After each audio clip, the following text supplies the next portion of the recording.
I'm sure most of you have heard the saying, blood is thicker than water, a famous medieval proverb that means familial bonds are the strongest bonds that can exist between humans. Fury, directed by David Ayer, explores a slightly different idea. What are the bonds between people who shed blood together? Fury is a war movie without a mission. There is no Private Ryan to save, there is no Colonel Kurtz to assassinate. The story is just about five men living together inside a piece of metal designed to destroy everything in its path. And if you like World War II action, Ayer's film delivers some of the very best. But it's the conversations between this little family that make it one of the best war films of recent memory. To understand the unique bond of this family and how it held together for so long, the first character we need to look at is Don War Daddy Collier. Every family needs a head of the household, and that is what Don is, as his nickname suggests. He is the fatherly figure that tries to protect his boys and keep them grounded in reality. It does not take long to recognize the nuances of his character. The very first thing we see him do is tackle a German off his horse and brutally stab him in the face. The killing sets War Daddy up to be a Sergeant Barnes like figure, cold and calculated. But then he proceeds to gently pet the German's horse and allows it to go on with its day. This is a man who's able to be lethal without hesitation, but also a man who's actively trying to preserve his humanity. The moment with the horse is made all the more impactful when we learn later in the film that he and his men once had to spend 3 days shooting injured horses. So even after killing hundreds of these creatures, Don does not lose his respect for their grace and beauty. That says a lot about him as a person. And there's a relationship between horses and tanks, so it's a fitting way to start the film. The bond between warrior and horse is well documented in ancient history. Alexander the Great, for instance, loved his horse Bucephalus more than anything. Tanks were the mechanized replacement for cavalry. They're cold, they're empty, they're without a pulse.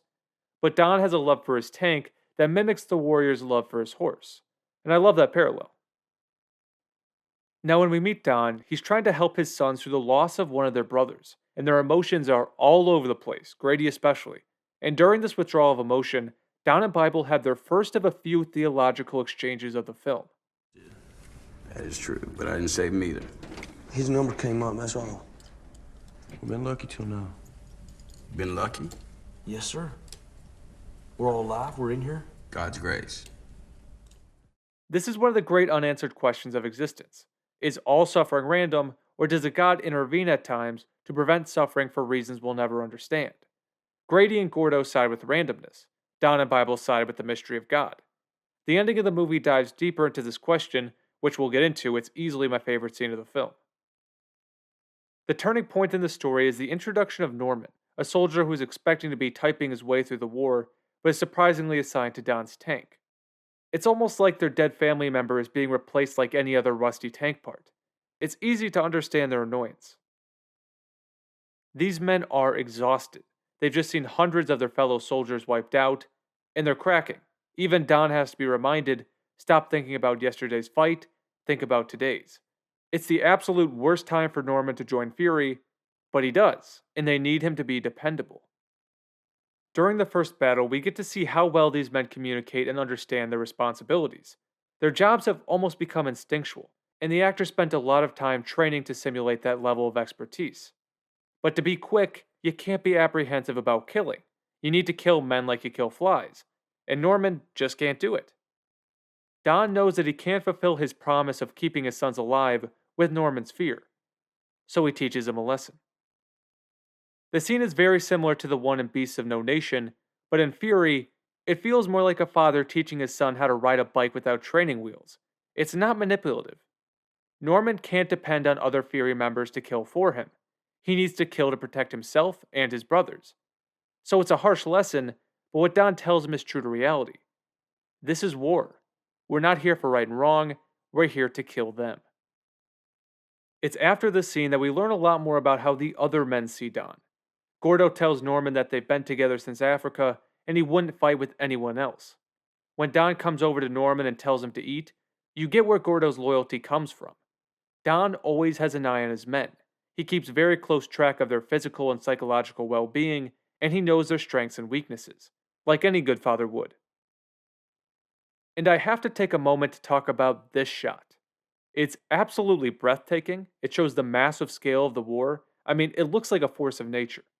And it also displays the bravery of the last German pilots, bravery the men of Fury will mimic as they also take upon an impossible mission in the third act. Norman eventually accepts Don's assertion that ideals are peaceful, but history is violent. When he's given the chance to put some Nazis out of their misery, he doesn't hesitate. And although the other men are disappointed that he didn't let them burn, Don is just happy the training wheels are finally off. What I love about Fury and what I love about Don's character is the rest of the story is not just Don turning Norman into a mindless killer. After Norman makes his first kill, Don doesn't find him more Nazis to execute. He takes him into an apartment to have a peaceful dinner, like they would back in the States. He wants Norman to preserve the more graceful side of himself, which is a desire he has for himself as well. The plan goes fairly well until Gordo and Grady show up, and they turn everything to shit. It's not an easy thing to watch. But it's understandable. Grady and Gordo remind Don of everything they've endured, specifically the 3 days of killing horses, and what they're saying is, why are you trying to take yourself out of reality for an hour? When this fantasy is over, the killing resumes. In other words, the peace has not been earned. And to his credit, Don holds his ground with his men, but he doesn't overreact, because he understands their pain, and he understands why they can't stomach this moment of peace. But he wants the moment, for himself and for Norman. When the dinner comes to an end, artillery strikes the apartment, and the relationships Don and Norman tried to create find a bloody end. And it proves the perspective of Grady and Gordo right in a way. As long as shells are still falling from the sky, you can't pretend like they're not, even for an hour. This is the harsh lesson Grady has to teach his new brother. Come on, come on.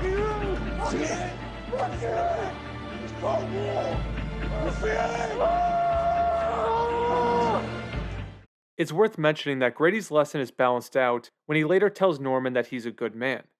Grady is probably the coldest member of Fury, but he's able to appreciate Norman's humble and caring nature. This appreciation is something we don't see from characters like Barnes or Animal Mother, and it restricts our ability to form bonds with soldiers who share Norman's qualities.